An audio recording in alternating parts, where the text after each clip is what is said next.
Hello， 大家好，我是宇哥。今天呢，我们来讲人类梦游预言。我们每一个人呢都有做梦的经历嘛，内容呢是从有到无，但有一些人呢竟然会梦到未来即将发生的事情，而梦境呢会成为预言这是第六感在作怪，还是真的有所谓的预言神通呢？那我们经常反复做一个梦到底是什么原因呢？它的内容又预示着什么意思呢？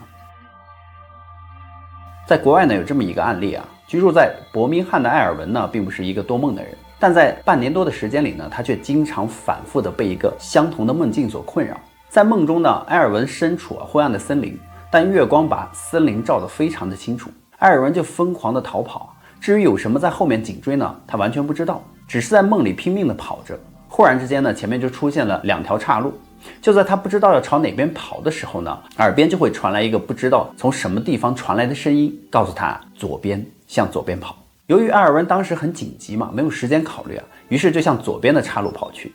那跑着跑着呢，他就惊醒了。这个梦呢，他几乎每周都会做一次内容基本都相同。虽然并不是影响到他工作和生活嘛，但是埃尔文总是想闹清楚为什么他反复的会做这个梦呢？而为什么不做别的梦呢？他甚至去看了心理医生和精神专家，但是这些人都提供不了什么实质性的帮助嘛，最多呢也就是开一些镇静剂类的药物。而埃尔文呢根本就不想吃药。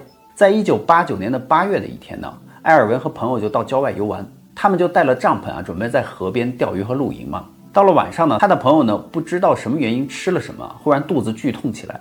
无奈之下呢，这个埃尔文就只好独自回家呢去帮他找医生。那半路上呢要穿过一片小森林，埃尔文呢刚进入森林没多久就感觉到身后有两个人在鬼鬼祟祟的跟着他。当他悄悄回头看的时候呢，竟然呢那两个人还手持匕首，原来他们是抢匪。那抢匪在看到埃尔文发现他们之后呢，干脆就大步的跑过来准备要行凶。于是这个埃尔文呢在森林中就拼命的逃跑，而跑着跑着呢，他越来越觉得这个地方为什么这么熟悉。忽然之间他就想起来这就是他在半年之间经常做梦的那一片森林而抢匪越追越近呢，埃尔文几乎已经累得跑不动了。这时候面前呢正好跟梦中一样出现了一个岔路口，而埃尔文呢立刻不加思索的就朝左边拐去了。勉强又跑了500-600米远呢，前面是一条次级公路，而在路边呢刚好就停着2辆汽车，还有灯光和帐篷嘛。于是后面的抢匪呢明显看到了这些也只好呢悄悄退去了。就这样呢，埃尔文逃过了一劫。那汽车的主人载着埃尔文回去找朋友，并把他们送到医院了之后，次日呢，埃尔文就带着几个朋友再次来到了那片森林。他们回到那个岔路口呢，埃尔文这次选择了朝右边走。于是他走了不到200米呢，前面竟然是一条由岩石组成的死路。于是这件事情呢，就让埃尔文惊奇不已。如果他当初选择的是朝右边跑的话，那他就完蛋了。但是这件事情呢，没有几个人会相信那是真的。梦境呢，在千百年来呢，是人们一直想努力搞清楚的一种生理现象。谁都会做梦嘛，但梦的内容呢，也都是千奇百怪。但相信很多人都有过奇怪的遭遇比如说来到某个地方呢，或者是做某件事情的时候就会觉得自己似乎以前真的来到过这里，或者呢以前已经做过这个相同的事情了，但仔细的想呢，却又想不起来。在2009年呢，31岁的克洛伊·奥梅呢，在英国的萨里郡伍斯特市的一家医药公司做医疗设备经理，同时呢，他也是一名有才华的画家嘛。他刚从澳大利亚搬回英国呢，想自己创作一幅油画来装饰自己的新家。当时呢，仍然是单身的克洛伊呢，在油画中就描绘了身穿红色连衣裙的自己和一个长有络腮胡子英俊男子呢，在树下恩爱的与他牵手。当时的克洛伊并没有交过男朋友嘛，所以油画中的男子呢，就是她理想的男朋友，而模样纯粹是她根据想象描绘出来的。但是几个月之后呢，克洛伊通过交友网站就认识了迈克尔·戈曼。他30岁当克洛伊和迈克尔·戈曼首次约会的时候呢，震惊的发现他居然和他油画中所描绘的那一位理想男友居然长得一模一样。迈克尔看上去和油画中的男主角就是用同一个模子刻出来的。在两个人通过网络相识3周年之后呢，他们就结婚了。而克洛伊笑着就对记者说呢，他说我做梦都不会相信自己竟然会在油画里阴差阳错地预言了自己未来丈夫的长相，但是我相信呢，这一切都是命运的安排。梦中的某些现象呢是科学难以解释的，就算是有严谨的科学家呢，也不得不承认有的时候梦似乎真的能够预知未来。虽然这种梦极其少见嘛，但是对梦最有研究的人呢，无疑就是伟大的心理学家弗洛伊德了。他曾经就说过呢，在10多年前啊，当梦和预言的问题首次进入我们的视野的时候呢，我也感到很担心，因为我怕它会让我们的科学呢受到威胁。如果这些神秘的现象被证明是真的呢，恐怕现有的科学宇宙观呢就得被唯心论所取代了。但今天呢，我已经不再这么认为了，因为我觉得呢，如果我们认为现在的科学解释不了这些神秘的事件啊，那只能说明呢，我们的科学还不够发达。因为弗洛伊德对梦的深入研究呢，因此很多人都愿意找上门来啊，对他讲述自己遭遇的梦。在1923年呢，住在奥地利的居民啊，伊恩斯就对弗洛伊德讲过这样一个梦。那一天晚上，他说啊，我就睡得很不踏实，而梦到和母亲一起站在卧室里，而我的床上呢却躺着母亲的一位好友啊，她的女性尸体。我和母亲都站在床前呢，母亲边哭边跟我说啊，她是我最好的朋友。醒来以后呢，当时我就感到很疑惑呀，因为我想不通为什么母亲的那位朋友会死在我的家里。可就在我做这个梦1个月之后呢，我的母亲却因为心脏病复发而在睡梦中去世了。当时我就被她的喘息声惊醒，立刻通知医生。但是当医生赶到家里的时候呢，母亲已经过世了。然后我又通知了母亲的那位好友，他来到我家后呢，就站在那一次我梦中母亲所站的那个位置。他边哭就边说呢，他是我最好的朋友，是梦中啊同样的那一句话。那对于这个梦呢，弗洛伊德曾经就做出过解释啊。他说梦和现实的预言啊先不提，但梦的主人的心里的潜台词已经很明显了，他不希望死的是自己的母亲，而是别的什么人。所以在他的梦中呢，床上躺着呢就是母亲的一个好朋友，而不是他的母亲嘛。还有一个美国的妇女呢，也曾经讲过一个梦啊。她说我就看见了一条漂亮的绿色大道，而远处呢还有露天的帐篷，地面上呢铺着地毯。她说我就沿着地毯向前走啊，就像是在婚礼上走地毯那样。我挽着一位近亲的手呢，很多人从两边围了过来，他们不停地说着呀，多么勇敢，多么勇敢之类的话。当我醒来之后就感到很奇怪嘛。他就说一个女人在婚礼上走地毯，这有什么勇敢的呢？而弗洛伊德对此的解释就是说，婚礼的场面和葬礼是很相似的，除了后者没有笑声。而预言性的梦能看到未来的镜头啊，但有的时候呢是看不全的，于是把葬礼会误认为是婚礼，而且这个葬礼的死者呢与你啊是极为近亲的关系，所以人们说啊，多么勇敢之类的话是安慰你，怕你难过。当时那名美国的妇女就不以为然嘛，觉得弗洛伊德的解释啊是很不着边际，因为她身边的至亲身体都非常健康。可是不到半年呢，她的丈夫啊突然猝死。在葬礼的当天呢，她看到的场景啊与那次梦中居然非常的相似。当天天非常冷啊，还下着大雪，地上呢铺着地毯，两边都是参加葬礼的人，有一些露天的帐篷呢，有人走过来呢，在她旁边议论说道，你看她多么勇敢啊。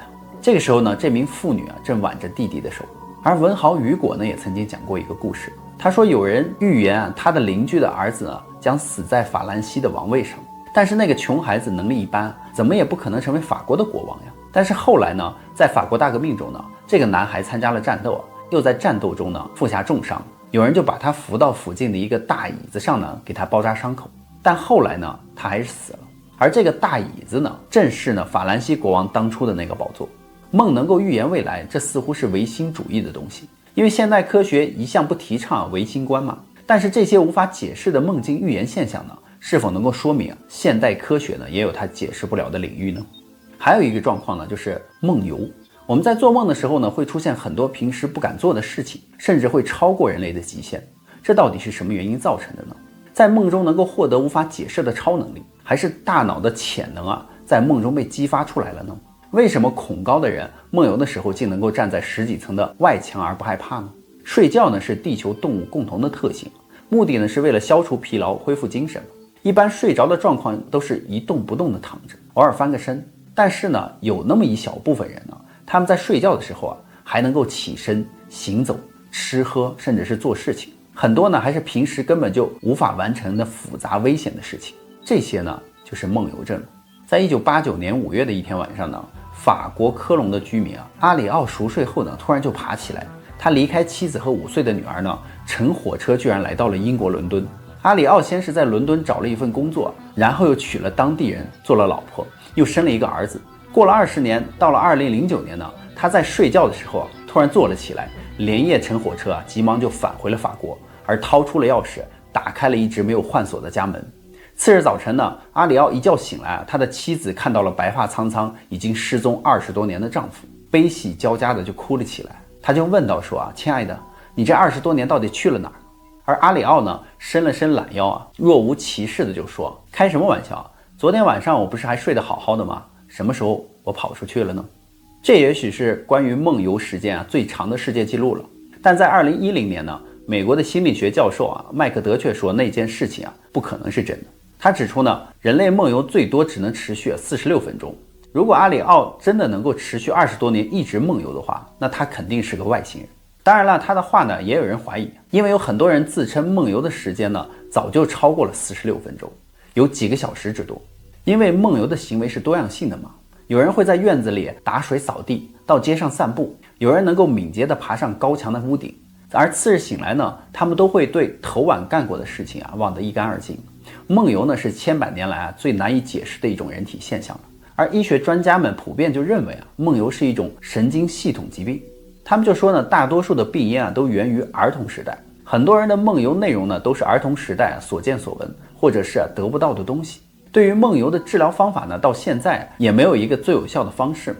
医生经常会警告梦游者的家属呢，千万不要打断梦游的行为，不然呢会让患者昏倒，甚至是精神错乱的。而美国最著名的作家马克·吐温恶作剧式的对一名梦游的患者就说只要在你的床周围呢撒上一大把图钉保证能够治好你的梦游症。虽然这个方法是个馊主意，而且很具有伤害性，但它却很符合心理治疗的最基本原理。因为目前梦游症最好的方式就是厌恶疗法。通过病因分析呢，人们已经知道梦游症是一种象征性的愿望补偿行为。医生通过厌恶疗法呢，就把梦游者从梦中叫醒，打破梦游者的行为定式。久而久之呢，此类下意识的行为呢，总是达不到目的所以梦游症呢就会逐渐的消失。在国外呢，有人在梦游的时候还用手枪对准自己的妻子，不扣动扳机。可是这种危险的举动让自己的妻子非常没有安全感。后来医生就提供治疗的方法也很简单，他说就让妻子睡在床的外侧，丈夫睡内侧，而每次丈夫起床时呢，妻子就会醒，而妻子马上就会拉起警笛，对着丈夫的耳边使劲的吹。这种尖锐的声音就会把丈夫惊醒。只用了2次呢，这名梦游的患者的梦游症也就治好了。当然，很多梦游的行为呢，让人根本无法阻止。日本有一位梦游患者呢，已经50多岁了，有严重的恐高症，家住在25楼。他经常在睡觉的时候呢，穿着睡衣爬出窗外，用脚呢踩着高楼外墙的那些突出不到30厘米的砖块，慢慢的绕着这个高楼转圈。后来被家人发现呢，可根本没有人敢叫醒他，因为这会让他吓得直接掉下去嘛。有的时候呢，夜间风很大的时候患者的身体还会随风左右晃，但是呢，就是摔不下去。而家人看了呢，心惊肉跳。后来在医生的建议下呢，他的家人的窗户都装了铁栅栏，大门在晚上呢也由家人都给锁死了，才治好了他的病。在2007年6月呢，居住在美国布鲁斯普林斯市的女子安娜呢，吃的并不多，但是患上了暴食症，体重超过了100公斤。她很奇怪安娜平时吃的并不多，但是呢，她的体重却渐渐的超过了100多公斤。她就找了很多医学专家，于是呢，这些专家就用8台夜视摄像机呢来监视安娜夜间入睡以后的活动，居然发现她一个晚上竟去了9次厨房，足足吃下了超过2000卡路里的食物。经过睡眠专家医生的确诊呢，安娜得的是梦游暴食症。梦游不一定全是坏事很多科学家和艺术家呢也经常受到梦的启示，而得到梦寐以求的东西。著名的物理学家波尔呢，某天晚上梦到自己就站在充满热气的太阳上，而9大行星呢都用细丝呢拴在太阳上，并绕着太阳转动。而波尔醒来之后呢，立刻就联想到了原子模型的实质。原子核呢就像太阳固定在中心，而电子呢则像行星那样绕着这个原子转动。著名的原子模型结构呢就产生了。在2009年3月呢，英国北威尔士的一名40多岁的男子哈德文呢就在朋友家过夜时，他的朋友的母亲深夜起来就发现这个哈德文竟然在他家的厨房的墙壁上作画。朋友的母亲就很不高兴第二天呢，这个哈德文的朋友却发现这幅画呢极为漂亮。可据他所了解呢，哈德文根本就不会画画从那天开始呢，哈德文就经常性的在睡觉的时候爬起来梦游画画，而且每幅作品呢都充满艺术灵感，看上去都非常的棒。后来呢，哈德文被称为梦游的毕加索。现在他的每一幅画的价格呢已经高达5000英镑。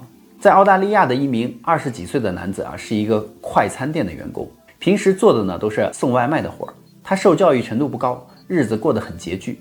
某天深夜呢，他在女友睡觉的时候忽然慢慢爬起来打开灯，把女友书包中的高等数学题拿出来铺在桌子上，就开始答题了。